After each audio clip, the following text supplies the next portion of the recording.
If the ethic of the practice of architecture is to imbue the built environment with intimacy, then we must look at what is nearest to us for connection. On this side, it is the fragile and beautiful red earth that is the ground, and that wild green pocket of a paradise garden found nowhere else on this otherwise tree-filled university campus. Both must be preserved at all costs. Like archaeologists, we tread gently so that we do not destroy the fragile remnants of a disappearing world. And what we aim to preserve is to be shared generously. We propose a minimal footprint and hence a tall building. No vehicular parking on this land, so only pedestrian approaches.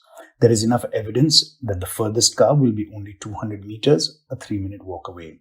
A raised steel grating allows for gathering for a wheelchair or occasional supply truck or anything else that would stress or disturb the ground. We will need to invent innovative construction techniques to build big and build gently on this site. We will not mark the ground with boundaries. There will be no compound walls, so no sense of separatedness of property. Though the Paradise Garden is on our site, it is first and foremost a shared space. The green university space gathers here with an intensity into a picturesque, habitable wilderness, which will threaten to take over the structure we propose, both with its verdant nature and as a deeply shaded adda that encourages engagement between students, faculty, academics, and professionals. One will not know if that is a cable net structure suspended from the building or vines, creepers, climbers coerce to form a shading device. Similarly, in this forest of dense entanglements, one will not know from the argument if she is your professor or your friend.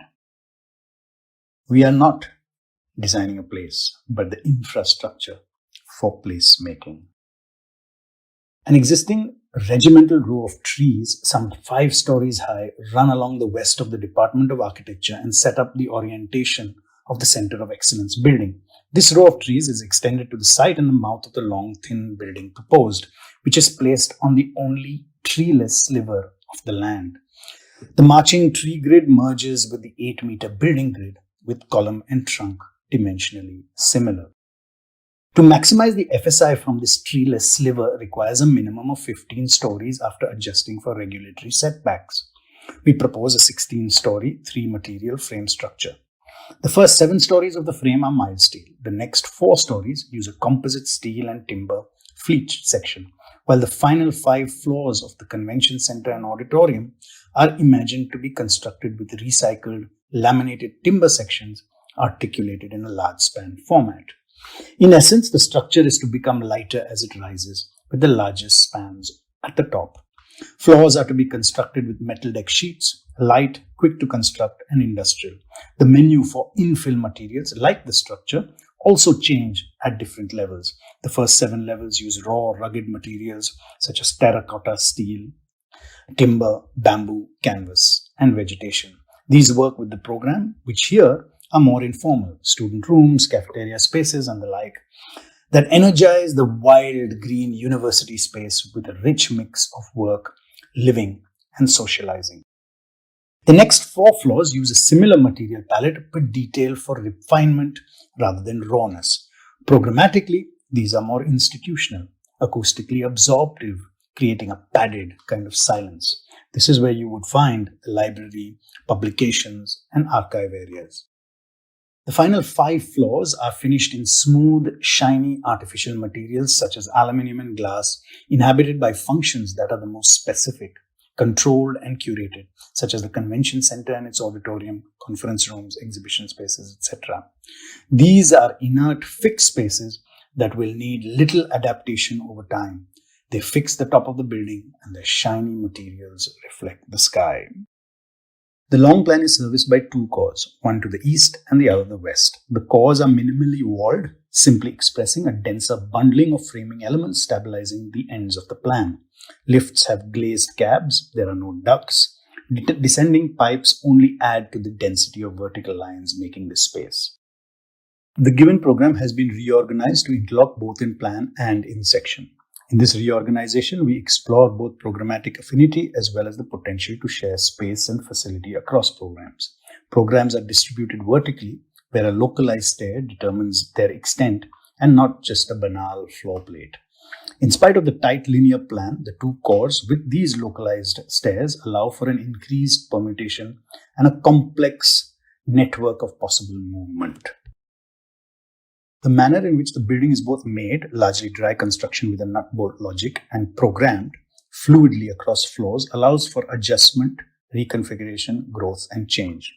With a thin long plan, any change in internal configuration will significantly transform the external composition of the building. We imagine that this building will physically register the beat of the Center of Excellence's response to a changing profession. The requirements from the Council of Architecture's brief constitute about 33.5% of the maximum permissible built-up area. Another 25% is utilized for structure and circulation. We have added ancillary functions, a gym, common games room, laundry facilities, etc., that add another 7.8%. To this, 6.5% of the built-up area is added for the expected functional expansion mentioned in the brief, while another 8.9% has been distributed by us across all other functions for the same kind of expansion. This leaves an excess of approximately 18% of the FSI unused for future use. We propose that 10% of the total buildable area be allocated to the preservation and nourishment of the shared wild green, encouraging it to permeate into the building. This 10% also preserves the fragile and beautiful red ground. If programmed, it will always be as an outside, one that is connected to the larger university space. We call this allocated 10% the conscience. It can always be appropriated to maximize the FSI if absolutely necessary, but this would have to be deliberate and against the ecological premise of this project. All indications from a changing world suggest that architecture is slated for dramatic transformations. The status quo of its practice cannot hold. In this context, we imagine the Council of Architecture at the very helm of articulating new definitions for the profession as they require periodic revisions to stay responsive and relevant. We imagine the Council of Architecture to be agile, adaptive, internally shape-shifting, and self-organizational, reflecting the very profession that it aims to outline and regulate. Its center of excellence, then, is its antennae with the ability to register the pulse of this transience. Our aim, then, is to design an infrastructure that would support acts of placemaking, which are constantly asking questions of and about the profession. This place is not a fixed one that is articulated to satisfy a seemingly unificatory institutional or professional credo. It is one with an open register for the question, what can architecture be now?